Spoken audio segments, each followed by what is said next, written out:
have an audio dyslexia thing. What is that? If I'm in a lecture and I'm listening to somebody, I can't actually write the notes. I can't make a connection between what I'm hearing and how to write it. Like, it's impossible. And if I try to write it, what I'm hearing turns into like literally the Peanuts teacher. Yeah. Walk, walk, walk, Yeah. walk, walk. Wow. Yeah. And I've had it forever. I wouldn't have made it through high school if I didn't have my friend who was the valedictorian just give me your notes, because I couldn't write notes in any of the classes that I was in. You could listen and understand what's going on, but Yeah. then you couldn't make, crib notes or whatever to remind yourself what's what. Yeah. No, yeah. Wow. And if I was in biology and I had chemistry next, and I got good grades in all of it just because my good friend helped me out with everything. Yeah. But literally I couldn't do biology and chemistry back to back because it was too much information to actually memorize and get. So I could do biology, and then I'd have to have a break class or phys ed or something, and then I could do chemistry later. You couldn't do them back to back. No. Wow. So it was just too much information. I couldn't do them back to back either, but that was a drug problem. That was not it's like, what? Another one? No, we got to go to the car, to the parking lot. We need a break. We just need one class a need day. A It should be topper. phys ed. Yeah. Oh, yeah. No, there was no phys ed either. But run like over there the whole way? No. Oh, you were really an artist from the get-go. Absolutely. Really? Oh, Yeah. I was a super jock when I was a kid. Oh, really? Yeah. No, I did play football, but that was it. I did in junior high. I tried out for the basketball team, but I sucked. So, no, I was the art, always in the art room, just the art guy. Yeah. Here, this is the Potato Water Podcast, and on this episode, Ryan fixes the paintings. So the whole time we're talking, Junior is in there fixing paintings. That's what he does. Scooching by us. Yeah. Yeah, now I wish I had the Stoneheart bottle and we could get a Stoneheart painting up behind me. I would do Right? that. Of I'd course. do that for them. Yeah, my friends would love that. Yeah. So did I tell you this? My friends who started the vodka company in Innisfil, I babysat them when they were little. Oh, you did tell me that. Yeah. Yes, you did. Yeah. I know. Yeah, and their parents were buddies with my parents, and their grandparents were buddies with my grandparents, and You're a good boy. their wheat for their vodka grew across the road from our. Yeah. Yeah. Which is just wrong. Is it wrong? Oh, that vodka's made from wheat? Yeah, no, that's It not is. even vodka. No, I know. That's just flavorless rye. It is. Yeah, they have a. So are they distilling their own? Are they making it, or are they buying the ingredients and flavoring it? They must be making their own because they don't have flavor. From scratch. Yeah, Yeah. because They have a certain amount of wheat in the field and a section that they use, and they don't spray it, and it's. Oh, that's fantastic. Yeah. Because there's a big push on now. There's all these distilleries out there that are not distilleries. Right. They're buying, a tanker load Right. of pre-made vodka, and then they're either distilling a little bit, another, instead of 3 times, they do it 2 more times on their own. Right. And then, but it's already made, and then they flavor it and label it and sell it. But they're not a distillery. They're not actually making the vodka, because there's 2 companies in Alberta that make 90% of the vodka that's being sold as Alberta vodka. They make it and deliver it to all these other little companies who flavor it and market it and whatever. Well, and I'm wondering if Stoneheart can't get it. It doesn't have it in a bunch of Calgary stores because they must be so small that they can only produce a certain amount. So they probably get it to this, like everyone in Innisfil has it on their shelves. But it's a $40 vodka, but everybody buys it in town. But they probably have it in Red Deer and a few other little small spots. But if you notice now, when I go to, you don't go to the liquor store, but when I go to the liquor store, there is always something in a giant bottle that's $39 and it's got some name on it. Right. And every couple of weeks that changes. There's another one and a different one and a different one. And it's all the same vodka. Right. So I know it's coming out of the same factory. These guys are putting their own labels on it and selling it. So there's a big push now from the distilleries to say, you're not a distillery. You're not making it. You could you can say handcrafted vodka and we have a restaurant, but you cannot call yourself a distillery unless you make it yourself. Which is good. They want to shut that down because that'll take 80% of the fake guys off the market and help the guys that actually are doing this. Yeah. 3, 2, 1. Okay, so then I go to London, Ontario, and I go to the art store there. I've never met the owner, but the guy, Ian, my buddy, who took me to Ontario to do a workshop, he knows the owner of the art store. I can't remember his name. I think he's Iranian or something. Super nice guy. Anyways, I go into the store. It's weird shaped. It's small and thin, but there's little areas everywhere. You go in the back room and this back room, and right in the middle of another back room, there's a framer, and he's got all this stuff. And I looked at him, and he took me in the back to 2 different storage rooms, and I'm like, "What kind of inventory system do you use?" And he goes, "Right here." And I'm like, "Just that?" I go, "I know. I lived the dream for 30 years, just about. That's how my inventory was. I knew where everything was. You want to ask me? Oh, it's on the bottom row down at the bottom. We have 4 boxes of that. Oh, I have 6 of those up there. I know where they are. We don't need any. I know where they are." I had that, but it gets out of hand. Like it gets to the point. And now that I'm older, I know I'd forget. But Ryan, like whoever blessed me with this son that showed up and he said, "Well, I'll do your social media for you." So he comes in and he says, I'll do all your social media because you need a lot of help. He's not there 3 months. And he's like, "Oh my God, Dad, you don't have anything on computer? What are you doing? How do you ship? What do you do? Oh my God. No, you need more help." He says, I have to run your art store. I'm going to run your art store. I'm going to quit my job and run your art store. And I was like, "Oh, that's weird." So I talked to my ex-wife is my business partner. Yeah. That's his mom. Yeah. And we're good friends. And she still runs the store. Thank God she's running the store, because without her, I'd have been dead long ago, because she's a really good accountant. So we go out for lunch and say, "Ryan wants to run the store." And we both go, "Ah, that's kind of hilarious." Yeah, whatever. Because Ryan doesn't know the first thing about running the store.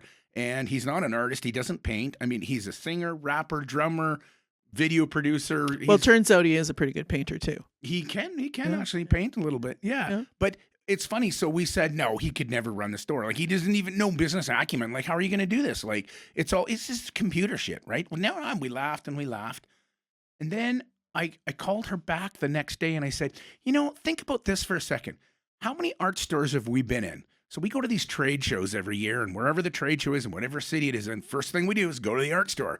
Let's go to the art store and see what you can rip off. Like, "Oh, look at how they shelve that. Then let's copy that. No, look at that display. That's cool. We should do that in our store." And we're just looking for new ideas and whatever. Mm-hmm. And I said to her, 90% of these art stores the owner isn't an artist. They're just business people. They bought an art store. They're like, "Oh, an art store was for sale. Oh, we could buy that. Let's try that out." And they run a business. I said, "There's no reason he can't do it. He can run a business. I can train him on the art supplies, put him in. Here it is now." Then COVID hits. If he hadn't been there when COVID hit, I don't think we would have made it through. Right. He was the one that figured out how to get everything online so we could do deliveries. We were doing 20, 25, 30 deliveries a day during COVID. We had... Well, in your truck and with the little musical add-on. That was fun.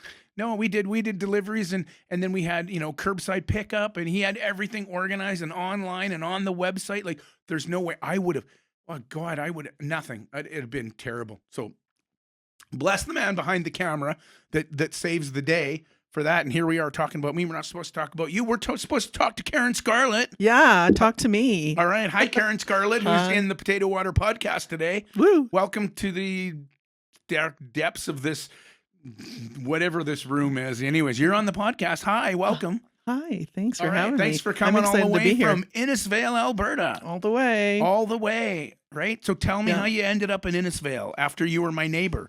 You lived across the street from me. You don't remember that. What? You lived in Southwood across the street from me in the duplex. What the hell? How do you not remember that? You lived across the street from me in what? In Southwood, when you lived in Southwood. I lived across the street from you in the other duplex. Yeah. Had no idea. What? You had the house with all the art and the flowers and all the stuff in the yard. And yeah. I know. You were my neighbor. I had no idea. What? How am I only hearing about this now? No, you lived on Southampton Circle or something. Behind the LRT there. Oh my God. Yeah, that's you were crazy. my neighbor.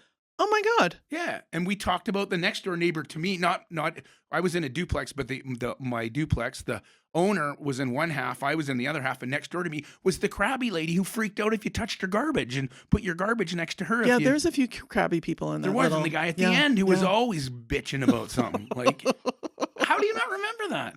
You always had parties. There was like 5,000 people in your house one night. What? I remember, and your husband, Doug, we partied. Come on. Oh my God. Dude. You know, it could be all the partying I did in the 80s and the 90s and that I don't remember stuff. That's too funny. Anyways, welcome to the podcast. Yeah, I'm thrilled to be here. You're here. Totally Okay, thrilled to be here. So Innisfil. I grew up in Innisfil. Oh, yeah. Oh, yeah. I did not know this. And in fact, I'm 5th generation Innisfil kid. Oh. Yeah. So my great-grandfather homesteaded, then my great-grandfather had a stopping house and Carstairs. And what's a stopping house? Stopping house it's kind of like a hotel, but it has a place for you to have your horses bedded and fed and fancy, right, because everything was wagon trained, right? So my great grandfather and his brother set that up in Carstairs, and my great grandfather came through with his daughter, and my great grandfather's like, I'm following them. So nice. They homesteaded across the road from each other in 1881. Wow. Yeah, and then my grandfather was born on that same homestead. That was handed down to my dad, and then down to me. So why are you not a farmer? Not smart enough, maybe. All right. My dad was a dairy farm, and I have kicked myself. It was dairy farming, right? Yeah. That's right. Yeah. I remember you saying that. And I had a really great childhood, and I love painting that experience for sure. Thus the grain elevators behind. Thus the wheat fields behind. Yeah. Right? Yeah. Live the dream. Yeah. So no, you didn't want to be a farmer ever? You didn't take it over, hey? Well, no, Did you milk some cows? Of course I did. Whoa. Right on. Absolutely. Hand-fed babies. All right.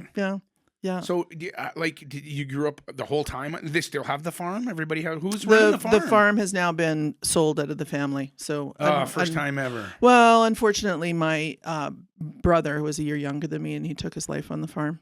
And then some other mental health stuff happened, and my mom and dad just decided that maybe it's time the end of that. Yeah. Oh, wow. So sad. But you're still in Innisfil, so. Yeah. I was invited by this group called the Welcoming and Inclusive Committee to come back and paint a mural, and it was cream cans because it was on the original creamery where the butter maker did everything. That's been in their family for 5 generations as well, and so got invited back to do this mural. And then I thought, well, I'm going to weigh things out and see if I can teach some classes and see if I can make some money and see if it makes sense. And I immediately loved not driving anywhere. Right. To get from one side of the town to the other is a 5-minute drive. So I had kind of gotten sick of all the driving that happens in Calgary. Oh, yeah. Now. Yeah. But so now I've done a number of different public art pieces, and I've actually started a nonprofit society. Name it. Shout out.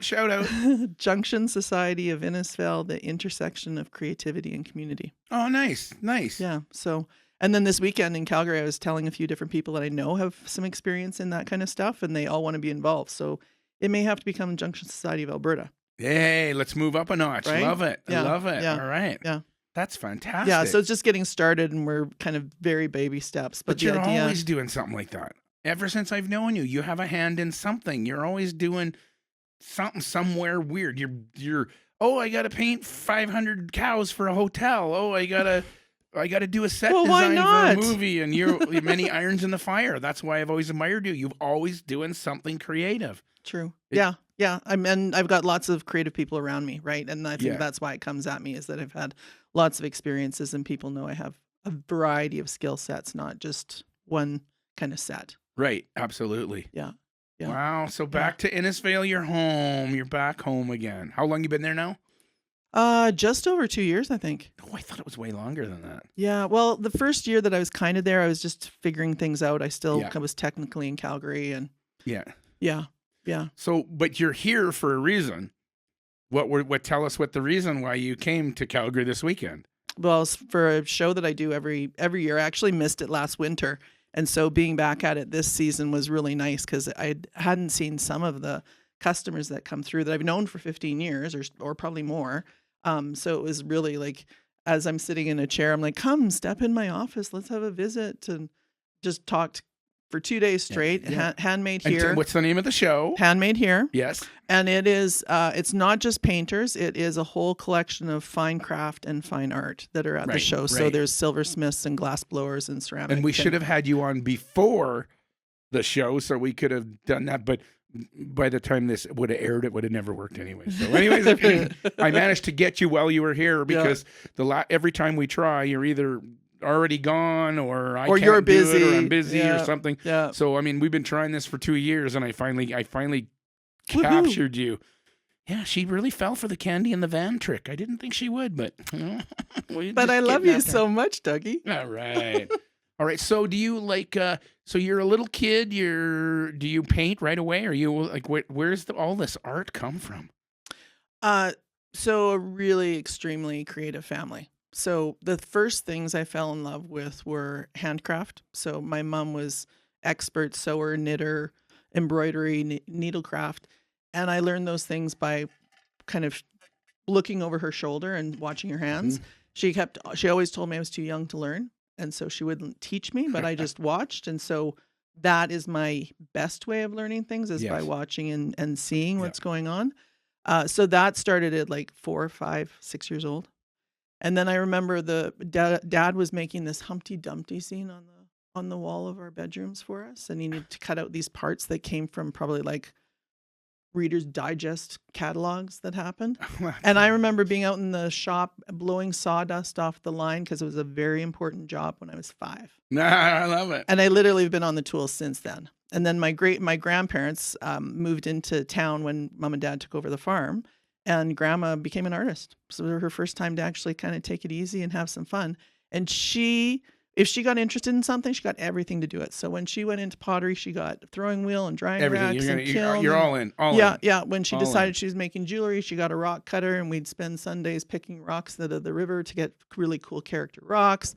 And then when she got into art, she had every kind of piece of charcoal and oil paint and acrylic everything. And we'd go there. So we did lots of sports when we were kids, and and that was our rally point. So if we went there, we didn't watch TV. We made art with grandma, or we played cards with grandpa. All right, cards. Oh, gotta love the cards, right? Gotta love the cards. I'm competitive, but I'm really bad. So that's probably, I'm probably bad too. But I remember, here's my little story. So my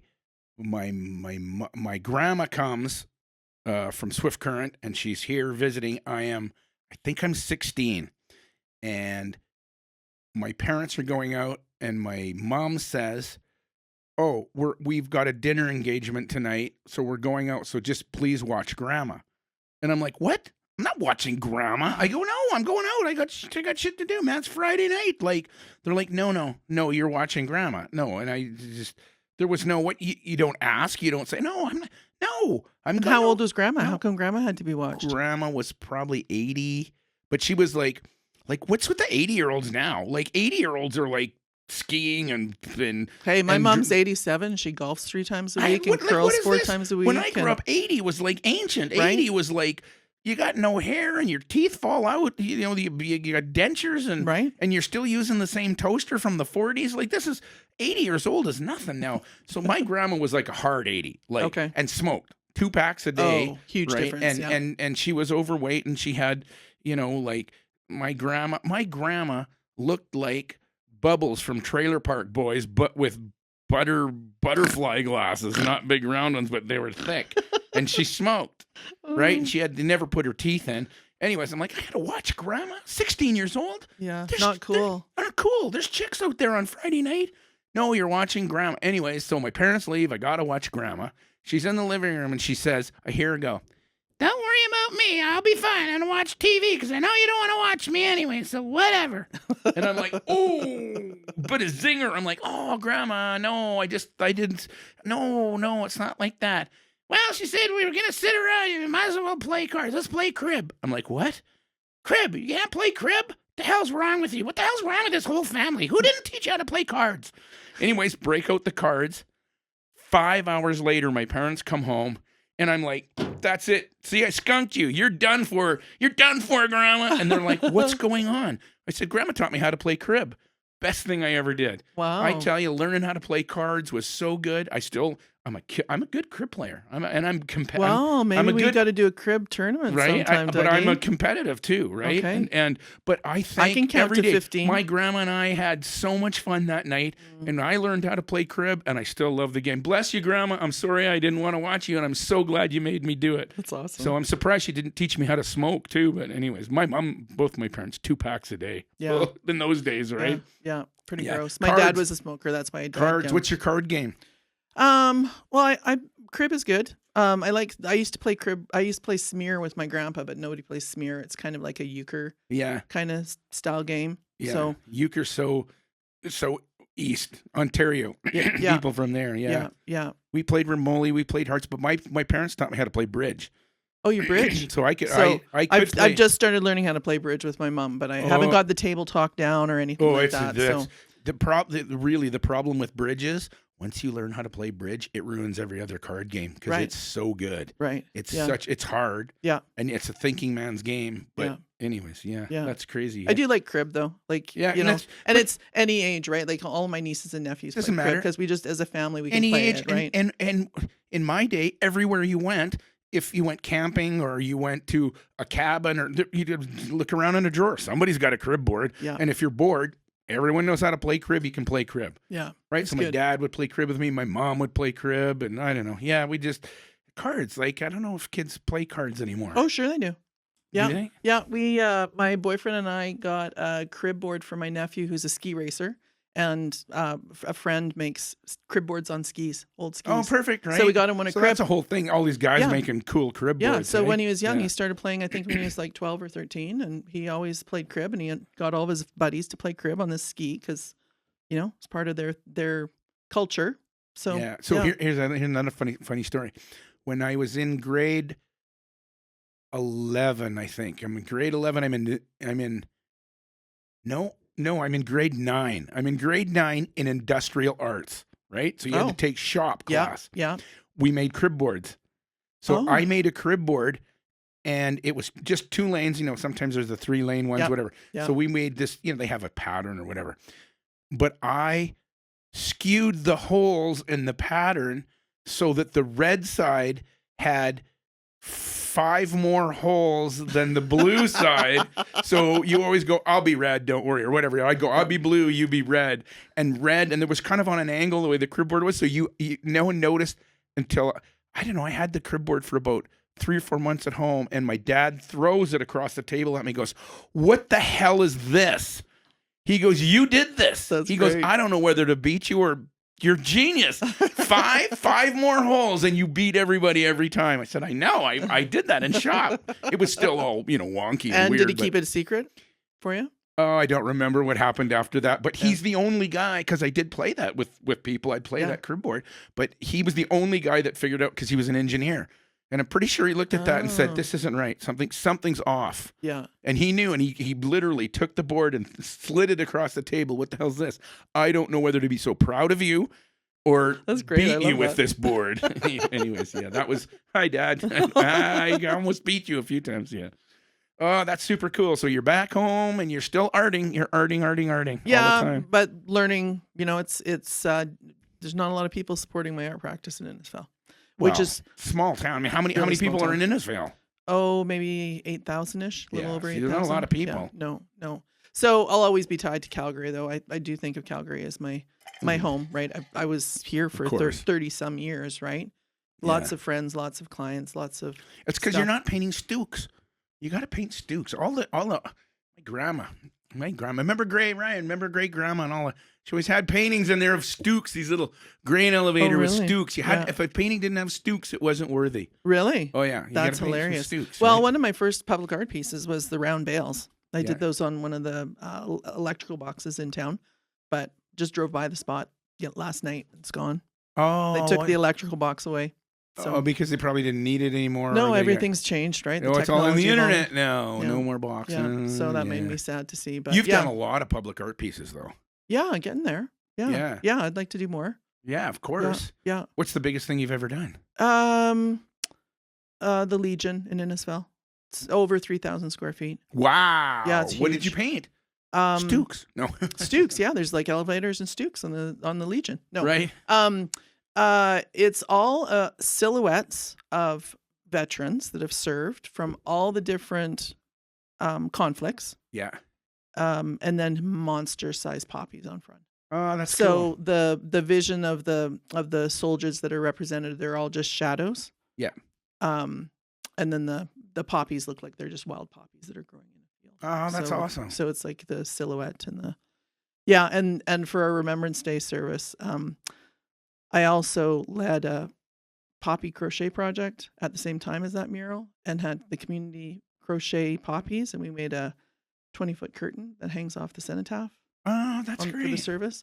And in Innisfil, I don't know if they do this everywhere in Calgary. I've only gone to a number of different places in Calgary for Remembrance Day services over the years. But in Innisfil, they actually time the plane, a set of 3 planes to fly over the cenotaph right at 11 o'clock.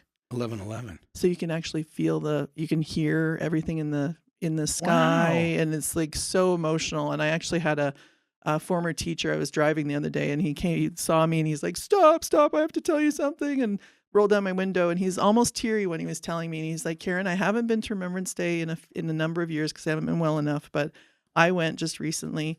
And what you've done for our Remembrance Day service is so incredible. And he was just like, I love that. I used to not get anything out of it. Like I was there to honor the veterans that have served for us, but he's like, it was just so powerful with that backdrop and the poppy. He's like, that poppy curtain is so beautiful. Wow, that's great. Yeah. So you're kind of a big deal in town then.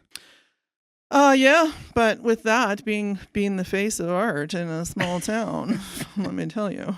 Yeah, I know all 5 guys love you. That's great. Well, 7. Oh, 7. 7. Ooh. But there's also 14 people that don't. Yeah, there's always that thing. I asked. Yeah, for all the good, there's always the nasty. There's always someone, right? Yeah, I hear you. I hear you. What's on the horizon? What else you got going on? Well, on December 5th and 6th, I'm doing Christmas at the Dr. George Kemp House, which is where I have my studio in Innisfil.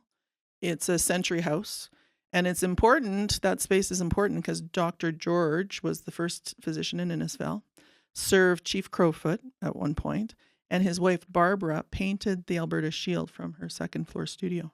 Oh, no way. Yeah, so the building has heritage status in it, and the Kemps actually took it over next, and the Kemps family is a really important family in Innisfil, and they took care of it and resurrected it and raised a whole bunch of money to turn it into a space that community can use. So I've got my art studio there, and I've invited a bunch of local people to take part. So there's a bitter company that the sister to the guy who has the vodka company that I was telling you about. They have bitters and they do fun cakes. And then another person who does, I think it's Grumpy Old Guy's Wood Mill. So they have a bunch of wood products. And the Jungle Farm is up there. And the Jungle Farm fills the kitchen with preserves and bakes cookies. And we have hot apple cider. All in everywhere. That's great. Well, you got to do something, right? Many irons in the fire, right? Yeah. So I've applied for an AFA grant to try and take me through the process of producing a local coloring book with creating partnerships that want to help with the process of it, and then roll out coloring books in the little towns around Central Alberta. Oh, see, that's a great idea. And do like community gathering pieces so that the voice of the local people is heard more as opposed to like, oh, this is what I think should be there. Oh, that's awesome. Get some local voice. All right. So I'd love to do a coloring book for Bowden and Olds and Penhold and Red Deer and screw Red Deer. Yeah. Penhold for sure. Definitely Red Deer, whatever. Who cares? It's just a place to pee on the way to Edmonton. Well, and Sue Woolgar is going to be freaking out now. Whoa, who bashed Red Deer? No, I'm just kidding. Well, but Innisfil's easier to stop in, and we have really good coffee shops, and we can fill up your boots with some Stoneheart Distillery vodka. Right? That's my favorite vodka. Yeah, it's good. It was my favorite. It is, but alas, you come empty-handed. I didn't. I tried. I know you tried. I tried. I just should have started driving around and phoning everybody at 9 this morning. I would have had some success. Or I should have just organized myself and gotten some before I left Innisfil. That's what you need is to phone people at 9 in the morning. You got any vodka? Yeah. You don't have any vodka, do you? What? You're on a bender again? Yeah, again. Well, unstable again. That's good. Excellent. Yeah. Excellent. So the show that you had, what's your like you had there's a bunch of vendors there, obviously, but what's your space like? How big of a first of all, where is it? Oh, it was at Triwood Community Center. Oh yeah, up there right, for sure. Right, Excellent. the middle of all the woods. Yeah. I met the original organizer, Jill Knuckles, who runs the Craft Council now. Right. Yeah. And she set up the show so that everybody who's in the show had to take part in organizing it. So there was a cookie. Many hands make light work. Yeah. So I still do the website for the organization, and that's my thing. And I change out the vendors that are in the show and change the dates and, pretty simple stuff. And there's a group that puts up signs, and there's a group that does the posters, and a group that does like everything. Everything is done by different people that are in the show. So there's an organizing committee that puts together where the footprint of where everyone's set up. And yeah, it's amazing. So we keep the cost of being in the show low, but then everybody in the show is juried into the show. So it's really fine craft and fine. Yeah. Yeah. So it's just not. There's no one selling soap. Yeah. Give me some money. You get a booth. Yeah. Right. No, you got that. That's good. You keep the quality up then too. Yeah. Yeah. That's why the show is successful so, too. And I think because of that too, when you walk into the show, there's no competitive spirit. It's all just like everybody's hugging each other and they all help. They all trying to raise the bar so that if I raise the bar, it raises the bar for everyone. Yeah. Yeah. Really good. And so it was really cool. So Shauna Ray, Silversmith, right, has been around forever and kind of responsible for inspiring countless silversmiths in this community. She brought her grandson. He's an artsy-fartsy, and so he brought a different kind of crew of people to see the show. And it's pretty neat because the organizer of the show, there's someone who's our age, and then there's someone who's in her kind of late 20s kind of thing. So she's drawing a different crowd of artisans. So the shoppers are becoming much different than they used to be. And so it was really, really neat to have right young shoppers and older shoppers and like people generational shopping. We need the young ones. We got to get the young ones back in again. Yeah. So I love that. And like Shauna Ray's grandson's probably early 20s, and he's just lit right up. And the people that he's drawing in were fun, super fun. Yeah. I find too the young people now are getting a little bit more engaged than the last group because they're already tired of the device. There's no sick of it. They're sick of it. There's no creativity there. No. And the last batch loved it because they didn't have a phone. Now we got a phone. This is interesting. Oh my God. And now people who grew up with a phone, it's like, well, we all have a phone. So what? Yeah, everybody has a phone. Like, how do you know? People say to me, you didn't have a cell phone? How did you live? Like, oh my God. I'm like, our phones was attached to the wall. Yeah.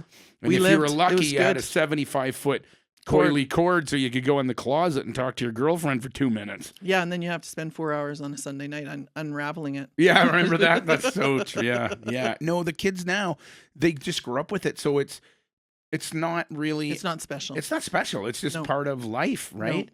So, yeah. I find, like... when we go, I had a house in Shuswap Lake just on in Blind Bay, and they have on Friday nights in the summer, they have the artisan show, and everybody's got a little tent and a little booth. You should see the young guys wanting to create stuff and make things, and cool. And they're super engaged with it. Yeah. Yeah, and the people in the booths that are there, like there's soap ladies and the guy that's making crib boards, he can't be more than 25. Wow. And he's got his grandpa helping him. His grandpa's showing him what to do because the dad doesn't do shit, nothing. But here's this 25-year-old with these cool crib boards. Right. He's making surfboard crib boards, and he's got a crib board that's on a skateboard. It's like it's cute. It's super cool. Smart, right? Yeah. Right. They got these ingenious things, but they want to use their hands and they want to get into it. Yeah. I bought a ukulele this summer from a guy who was selling his wares at Markerville. Okay. Have you been up there? I have not, and I should really get there. It is just the coolest. So it's becoming more and more artisan, but literally it was the hub of dairy at the turn of the century. That's right. But they have resurrected the Buttermaker's house that is right across the street from where the creamery is. Okay. And it is a residency. It's only artists. So any kind of art you can rent out I think they could do up to 3 months residency times. You have to apply, Yeah. and it's just called the Buttermaker's House Residency. And so you could stay and paint, and you've got a place to be and Yeah. to disengage with the world and make art. Yeah. So I went last fall and I did a 2-week stint up there. Oh, And it was that's right great. when the leaves were falling. It's like it's so quiet out there. You can actually hear the leaves falling. And then the aurora was starting to come out at the time. That's awesome. And just the quiet and the calm, just beautiful space. Yeah. Yeah. Yeah. So when, like, what's your, I mean, because you're all over the map. So what's your painting regime like? Are you like, Doug, are you a morning person, afternoon? Or are you just like, I just do it whenever I do it? I do it whenever I can fit it in. So literally I was in the store, and I think Carol was the only person there when I was shopping 2 months ago. Yeah. And I bought some big tubes of golden because I was going to get inspired and do a little set of work. Yeah. It's still in the bag. Oh, no. Isn't that awful? Yes, it's terrible. So I've been doing some classes, which I No. do love teaching. I really love teaching. Yeah. Well, I know, and you're a killer good teacher too. Like, Well, maybe really? I get that from you. No, like- no, you didn't get it from me. That's shit. You can edit that out, please. Whatever.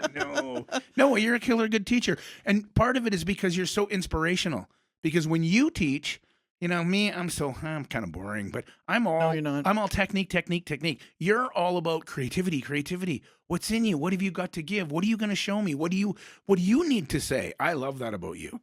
You Thanks. inspire people that Well, way. it was neat this weekend because literally when I was talking to people about my work, everything has a story, right? Everything. And I don't know that everybody has a story that connects to Yeah. everything, but you know, if I start talking about grain elevators, I paint grain elevators to honor my dad. Yeah. My dad was the chair of the board of the United Grain Growers Society of Central Alberta in the 80s. He was an agricultural nut. And when he died, he was 78 years old. And so when he passed away, I decided I was painting 78 grain elevators for him. All of my grain elevator paintings are called Ed's elevators after my dad, Ed. Oh, I didn't know that. Yeah. And so I got to 78 and I had this like crush where I was just like, oh my God, Now it's what do I do? over. And I'm like, well, now I'm at over 100. So Oh. I just painted for my dad, and I love that because I was my Wow, dad's. That's amazing because Yeah. there's only 3 grain elevators left, right, and you painted 78 of them. right. I don't know. Well, they're almost all gone. I mean, they're dying to try and keep the one in Nanton alive, and it costs so much money to preserve them. Millions, Yeah. right? Like so, there's Nanton. There's also Stony Plain. Those are the 2 heritage sites that Yeah. actually run as museums. Yeah. So when I started doing grain elevators, I was doing them all in all the old wood kind of stuff Yeah. that I was doing. That's right. And I got an invitation from the Grain Elevator Society of Alberta to present to them because there's not a lot of people that actually have an actual tie. Like you do hear about people who had a dad that worked at a grain Yeah. elevator. But my uncle was the head architect for all of Western Canada for United Grain Growers as an Wow. architect. So I have access to all of his architectural drawings. Really? Yeah. You've got to incorporate those into a painting. Right? Take them and do the collage thing Yeah. and incorporate some of those into a Well, cool and honestly, painting. I've had that in my head for about 10 years. It's like a Veronica Funk kind of thing. Yeah. You know, she does all those Yeah. ladies and paint and puts things on. Right? and All it's the so things in cool. the background. Yeah, Yeah. I Yeah. love Yeah. Yeah. that. Yeah. Yeah. Yeah. It's on the list. Yeah, put it on the list next to Move the, it up higher. Yeah, next to the bag of stuff you haven't used yet. That's crazy. Isn't that awful? Yeah, Yeah. I was so excited. I got the big fat tubes and I was Well, why get a residency again? That seems to you gotta. Sometimes that's the only way it works. You gotta hunker down and hide out. right. Yeah. So Yeah. your studio's not in your house then.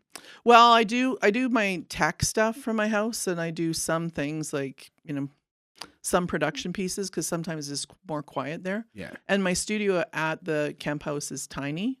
So I have to kind of pull out a table and work in a weird place that Okay. functions. So yeah, I don't have the perfect studio set up right now. And quite honestly, I think that I want to get a studio space again in Calgary because that opens up getting some Calgary Yeah. art development grants Yeah. too. So yeah. Well, we'll have you back anytime. You can come to Calgary. We love you. Okay. Wow, no routine. That must be hard then. Yeah, there's always something different. Always. Yeah. And I have different projects that come up too, right? Like Stacy Pinney, right? Stacy Collier, No. ran Calgary Reads. Oh no, I don't know who that is. No. So Stacy and I have produced, I don't know, a dozen reading rooms together. Okay. they're full of magic. So I do a mural, and then we hang a bunch of art, and we put in some furniture and a reading tent and all these things that inspire reading. So I get those projects popping up because that's my specialty. Yeah. Because I can do a mural in it, but also interior design is my background. So, and I love the storytelling that literacy provides. So it's a special thing that I get to do. So your studio is out in the world. Exactly. Isn't that so zen? Oh, no, there's nothing wrong with that. Look at all the guys that I know that just outdoor paint and they don't even have a studio. They just go outside and paint because that's their studio now. I don't even want to be inside. Right. Yeah. Yeah. And I mean, people can find a way to make the space that they have function. And you just, I mean, do you zone out when you're painting? Like, oh, completely. Yeah. Like get just lost in the world of yeah. I can literally paint for 12 hours straight and not like drink. Sorry. Well, apparently I'm getting a phone someone's trying call. to get a hold of you. I got to be careful because I'll shut the podcast off.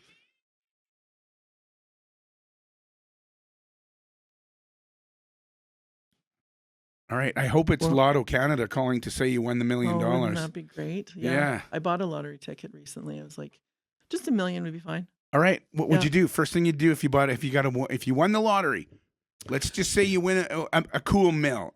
I mean, $1 million's not even a lot of money anymore. No, it's not. But like, okay, so 10 million would be better. Let's go. Yeah, 10. like 10 million. Let's That'd go be more 10 fun. because we could have fun. I would buy some land in the middle of nothing and have a cabin and disappear. Really? Big studio. Put a pool table Wouldn't that be in it. great? No pool table. No pool table. Hear that, Gary? No pool table. I would put in a pool. A pool? Yeah, I love swimming. Oh. Yeah. You're a water baby? Yeah. What's your sign? You're not a Pisces or Aquarius? I'm a monkey. No. What the hell is a monkey? Well, that's I tie more to the Asian calendar. Oh, okay. Yeah. Gemini. I'm kooky looky. Oh, okay. Yeah, which those two signs are both like right on par. Monkeys and Gemini. Oh, okay. Yeah. I know nothing about this. Oh, everyone asks me what my sign. You ask. Well, my sign's yield. It's an orange triangle. Like, anyways, what's your sign? I don't know. Stupid. No, I just wondered if you had like maybe you were a Pisces, like a fish or a crab, or I don't know. Is that even a thing? I don't know. I don't know. I don't know. Get Holly here. Where's Holly? Where are you? Holly, come. Yeah, she would know, right? Yeah, she knows all those. Yeah. Oh, there. Someone really wants to talk to you. Well, it's the Lotto. Oh, right. Okay, so we get the money. You got a cabin, you got a pool. Yeah, a nice big studio, kind of like the Ojai Art, Katie and Henry's art center, right? The sculptural. Oh, yeah. Isn't it? Yeah. Have you been out there? No. So awesome. I haven't, and they invited me to come out, and I just too much. It never just, and then it falls off the radar, right? Yeah, it's a really great thing to wander through in the summertime. And I actually went out there. The Craft Council did a workshop thing that people could come to, and so I did like this thing with 60 people, and it was kind of cool. The guy does this huge steel sculpture stuff, but he starts with laser cut paper, and then he invited everybody to play with these small pieces of paper in the studio that had these beautiful sunlights. So there's all this light coming through, and watching everybody play in the sun. It's almost Matisse-like. Cutting paper but like childlike. Yeah. Everybody, and it's like all these artists that have really great. Okay, hang on. Somebody obviously needs to get a hold. I know. Just tell me what does it say?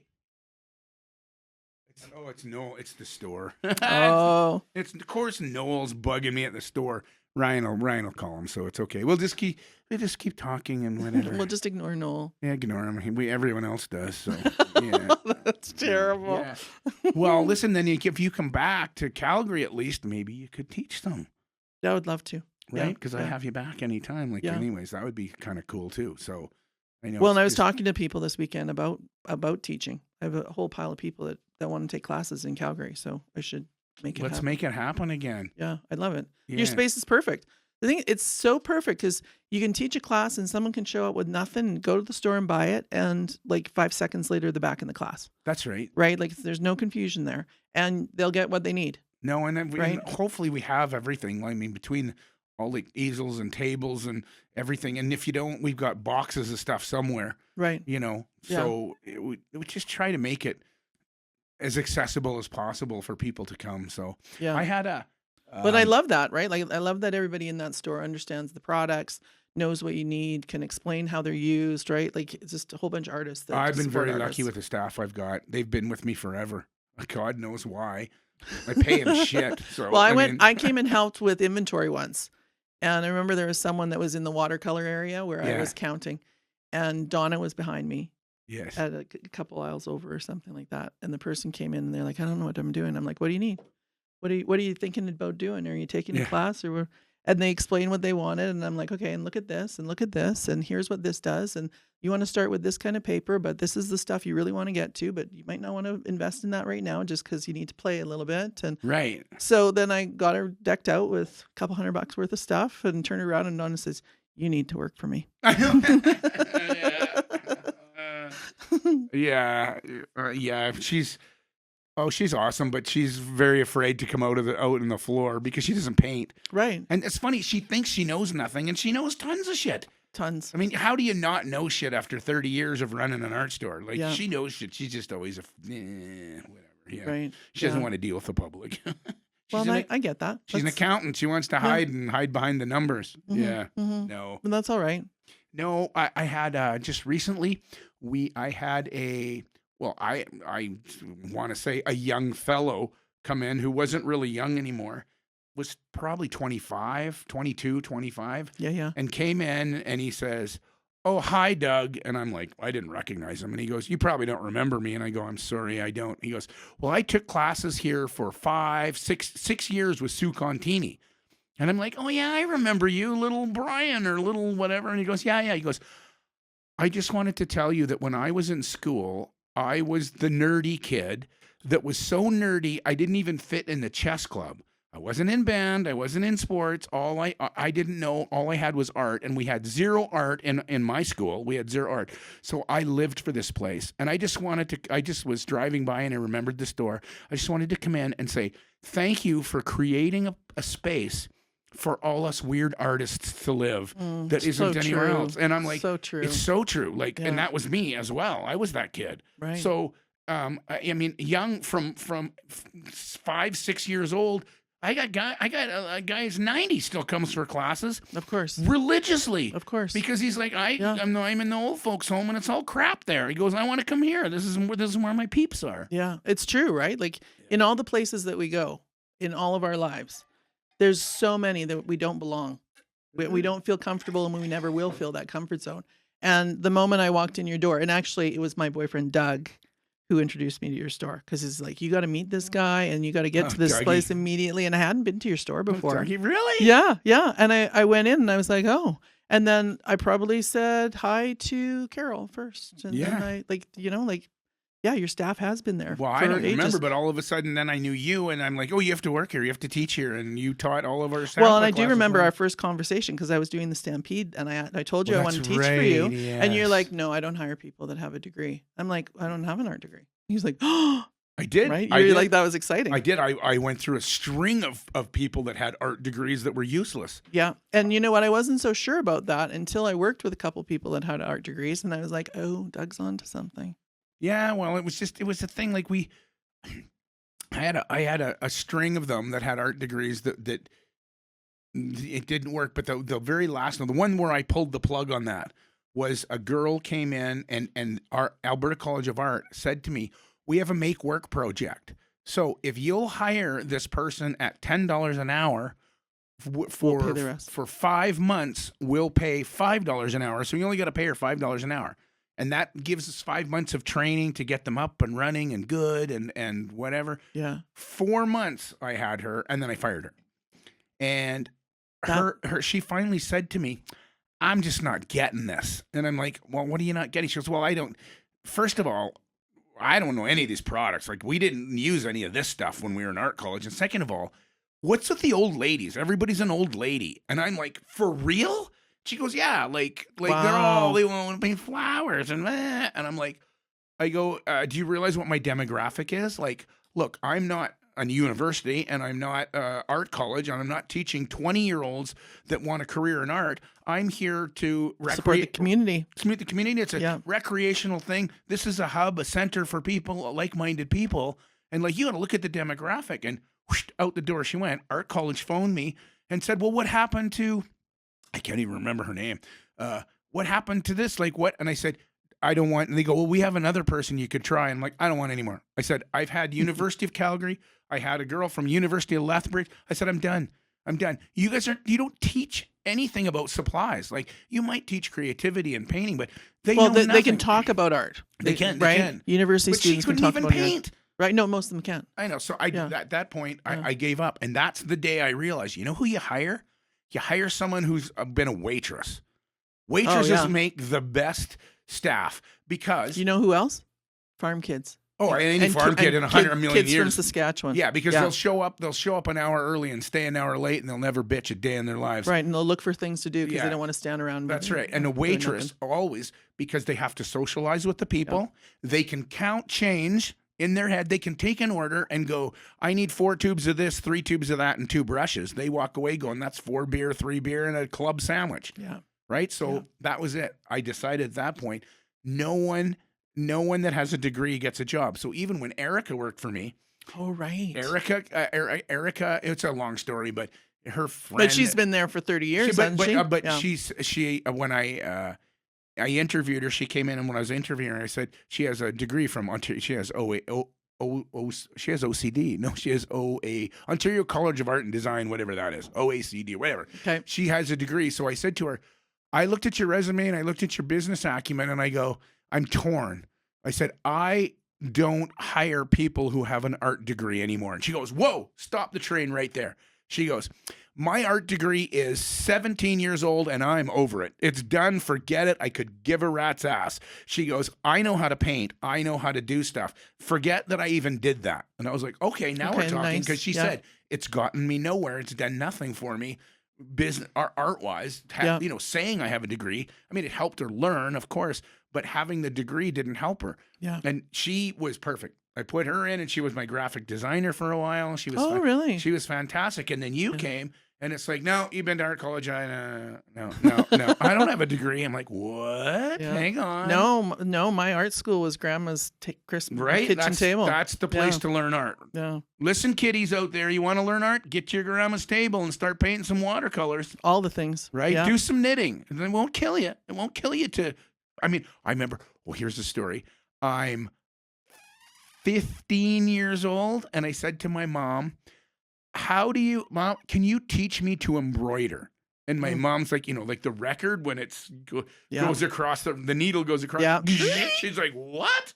What on earth? Why would you want to embroider? I want to put something on the back of my jean jacket. And she's like, oh my God, I haven't embroidered since I was a teen. My grandma taught me how to embroider. So she takes me off. We go to the little fabric store and we bought the little ring and she bought all this yarn and I made a rush jacket.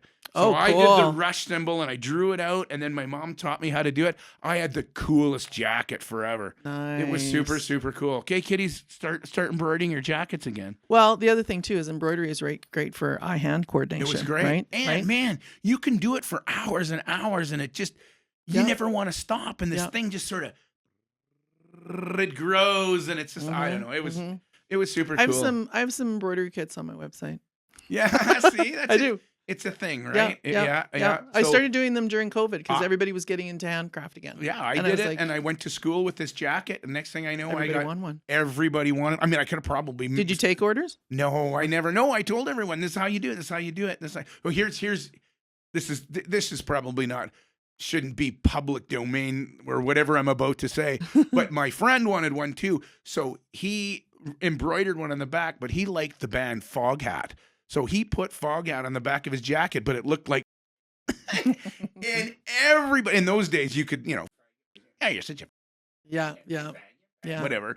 Anyways, he rode that train for so long, but he wouldn't give up on the jacket. He didn't care. Nice. I don't care. I like this band, but everyone would bug him about it. Sorry, Norm, if you're out there. You had the Foghat jacket. Well, I can tell Norm was pretty cool. He was cool. Norm was, Norm and I go so far back. We got into so much trouble and did so many things. Oh, my God. Yeah, he was grade 2. We met in grade 2. Oh, wow. Grade 2 we met, and he lived in the little duplex down the hill, and Mr. Hunter fishing, and he made, his mom would buy him cigarettes. He's 15, and his mom would, Wow. Norman, here's a pack of cigarettes. Don't tell your dad I bought them for a carton of cigarettes. Oh yeah, his mom, because they smoked, and he would hunt and fish, and he made bullets in his basement, and we'd go in the little utility room, and he had a little thing, and he was making bullets. It was like, he was the coolest guy, and he fished and he hunted, and are you still friends? We talk occasionally now and then, and I see on Facebook we're there and whatever, but we kind of drifted apart a little bit. He got married and kids, and I did too. And most of it, he became sort of somewhat of an electrical engineer and ended up working on Hibernia. And he still works in Nova Scotia all the time. Oh, so he's always, 2 weeks on, 1 week off kind of thing. And he's out there. We don't really talk anymore, but we're still. Yeah. Anyway, but you love a friend when the minute you see him, you're right back where you were, and you don't go, so how's the wife? How's the kid? It's like, he's like, did you watch the game the other night? What's that stupid? And what about that guy? And he knew I went around too. And it's like, you're just like your best friends right away. Yeah. Right away. You haven't missed a beat, even though you haven't talked. Yeah, it's one of my favorite things about moving back to Innisfail is that that high school friend that saved me from failing everything, her and I have dinner once a month. All right. And we just pick up from where we left off. And so she was valedictorian. What's she doing with her life? She's a nurse. Oh, nice. Yeah. Yeah. And we're complete opposites, but you call her once a month to, so you can I get your notes on the town council meeting? Oh, she would totally give me notes if I needed them. That's too funny. Absolutely. Yeah. And I actually recently asked her, like, why did you save me like that? Like, you knew that I wasn't being lazy, obviously. Otherwise, you would have been like, just pick up your socks and smarten up. Yeah. But she was like, I knew that I knew you got it. I knew that you needed help. And like, I had the notes. Why wouldn't I? Like, we were best friends. That's a friend. Yeah. So we lost track of each other for a while, but her and I picked up right where we left off. And then my junior high basketball coach and I have become friends, and he runs a Terry Fox run. And so we're going to do some fun stuff. Okay, here's a question for you. So your junior high basketball coach? Yeah. Is a guy. Yeah. So do you call him by his first name, or do you? Oh yeah. See, because I got my art teacher. I think his friends call him Pat, but I call him Patrick. Okay. My high school art teacher comes in the store all the time and buys stuff. Shout out to Mr. Harrison. Nice. He's a killer good watercolorist. He must be so proud of you. Oh, he said that, which is freaky. But he came to a workshop. He took a workshop from me, which was a creepy. But in the workshop, I said, Mr. Harrison, and what he goes, no, just call me Dave. I'm like, I can't call you Dave. There's no way. Like in our generation, it was always Mr. or Mrs. or we had respect for your elders. Yeah. And it's gone from, Mr. So-and-so and Mrs. So-and-so to Mr. D to, hey, whatever. Now kids don't even, there's no respect for anybody. And I find too now in high school, like teachers, like when I went to school, teachers wore a suit. You had to wear a suit and do dressed up, or you now it's like, I don't know, they wear track pants. They look the same kids. As the students. They do. Yeah. We don't want to intimidate the children. I'm like, there's no respect across the board anymore. But I said, I can't call Mr. Harrison Dave. That's just creepy. Yeah. I'm like, no. Well, it's like my aunts and uncles. I cannot call them by their first name ever. Like at almost 60, it's still Aunt Sandy. It's still Aunt Marge. It's still Aunt B. Like it'll never not be Aunt. And one of my nephews who lives in New York, I thought he called me Karen the other day when we were on the phone. I'm like, whoa. What did you just call me? Auntie Karen? I'm like, okay. All right. I thought I heard something different. Yeah. Well, I could never. I mean, they say some kids would, their dad's name is Mark, and the kid would go, I don't like that Mark. And the dad would go like, what? I could never get away with that. My dad was Doug, so I'm Doug the fourth. My son's Doug the fifth. Oh, we got a long line, so there was none of that. If I called my dad Doug, he'd just look at me and go, "Yes, Doug. What do you want, Doug? Doug." Anyways, whatever. That never. I was Dougie. I grew up Dougie because my dad was Doug and my son is Douglas. So I always called him Douglas. It was a way to distinguish it at least a little bit. So anybody knew who we were talking about. Yeah, but I grew up as Dougie, and I hated it. Dougie was such a kiddie punk name, and I didn't like it until I liked Supertramp. Oh. And Dougie, whatever his name is, that's the bass player for Supertramp, his name was Dougie something. I'm like, I'm a Dougie. I love it. That's cool. Like, you could be cool, Dougie. I'm a rock star. Dougie. I know, so that was okay. Go that's Supertramp. Awesome. I think he just passed away, as a matter of fact. So. Yeah. Well, I mean, obviously, I have a thing for guys named Doug. So I know, right? This was cute, though. Where is Dougie? Where is he? Well, we're both dealing with senior mums. So he's in Ontario. His mom's 92. Oh, that's right. You did tell me that. Yeah. So we've decided together that we're just going to stick close to our moms while we're For the time, yeah, needing whatever, help. yeah, perfect. Right. Which right now we're How at a old is point your where mom? it's 87. Wow. Yeah, but she's not sure that she's older than 65. Oh, you gotta love Like it. she's just like going full tilt. She's in way better shape than me or any of my siblings. She's incredible. Wow. She's incredible. That's fantastic. That's farm life. Yeah, but farm also life. too, like they retired young. Like Dad was 50, and so she would have been 42 or 43, I think, when she retired. But they started golfing right away, and she's always curled, and she's always, like. How do you not curl if you live in Innisfail? I'm sure she can walk, 5 miles, no problem. At 87, this that's summer great. we went to a kids' theater production, and we walked 2K down to the theater, watched the show, and walked back, and she was fine. She doesn't have she's kind of embarrassed that she's around people that have walkers. She doesn't like that. Right. Yeah. Isn't it embarrassed? I'd be embarrassed. This is my mom. Your mom can walk further than I can. She can go. She can go and go and go and go. She's just a machine. So I ran into this couple, and like my partner has supported my art practice. Always. He's integral. How much shit did he build for you? Right? He's always helped with everything. You're gonna make me one of these. I need a rainbow. You gotta make me. Well, honestly, too, like if I ever need a critique on everything, he's the first one. Yeah, so like cool. even now, even though we're on the other side of the country from each other, I'm like, can we video really quick? I need your feedback on this. And he's got a good eye, and I really appreciate that. So I've always put him in my newsletter. Like my newsletters are from Karen and Doug because he was integral to what I was doing. And so recently I had someone who is on my newsletter, and they've always assumed my boyfriend Doug is Doug Swinton. And they wanted to know if I was going to Mexico to teach with Doug. And I'm like, what? What? Oh, that's hilarious. Well, Doug's going to Mexico to teach. And I'm like, mine? What? And I wasn't thinking Doug Swinton. She's like, yeah, Doug Swinton. He's going to Mexico to teach this stuff. And I'm like, oh, Doug Swinton. I love Doug Swinton, but Doug Swinton is not my partner. Wrong Doug. Wrong Doug. Well, I don't know if you remember when I asked you.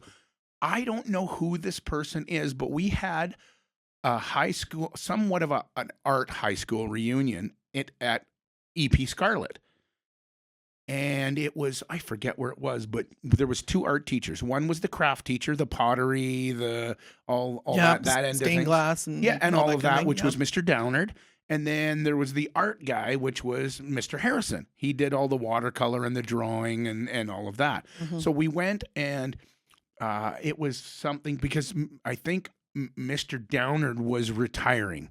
And so it was his retirement. But anyways, they asked anybody that took class from him to come to this little wine and cheese thing. So I went, and I ran into someone that was in my art class, and I could have sworn it was you. Well, and we've had this conversation a few times. I said, because then I thought that whoever that person was that I talked to, and at that time I was separated from my wife, and I was single, and I had the hots for this person. Oh, wow. And I thought lucky me. I thought it was you. I could swear to God it was you. And then whatever 2 years ago you come in, and I'm like, but you're Karen Scarlett who went to EP Scarlett. Isn't that ironic? And you're like, I never went to EP Scarlett. And I'm like, what? No, you're Karen Scarlett that went to Scarlett. And this girl's name was something Scarlett or something. They had a wine and cheese, and I had far more wine than I did cheese. More wine, yeah. So I don't remember. But whoever it was, I kind of had a little contact with them over texting or whatever. And then they disappeared. I don't know what. And then they ghosted you. Or did you ghost them? No, I don't know. Who knows? But I don't remember who it was. But I thought it was you. That's hilarious. And then when I said that to you, you looked at me like I'd lost my marbles. I'm like, no, you're the chick. You're the chick. You're like, you went to Scarlett. We went to art class together. No, you're like, hard no. I'm a farmer, and I never went to Scarlett. So yeah, sorry. So maybe there's something out there. Doug, I would have dated you back then. It's been trying. Yeah. So well, anyways, Here we are across the table looking. Right, into but each we're still other's buddies. eyes. We're still buddies, and I love your art, and I love that you came. Thank you for coming. Thank you for coming and hanging out and doing a little mini podcast with us while you're in town. Thank you. I love it, and let's shout out to Innisfail and everything that goes on there, and shout out to all the little towns that are out there. And people making art, right? And shout out to you for keeping many irons in the fire, so that there's always something going on somewhere, and you keep art alive. I love it. Well, thanks to you, Doug, because I just love you and your shop and what you do for the art community. Like you really are. You've created a hub that everybody feels welcome in, and I think that's just so hugely important. So thanks for having me here today. Oh, I'm glad you came all the way down. All right, goodbye, everybody. Woo! Goodbye, everybody.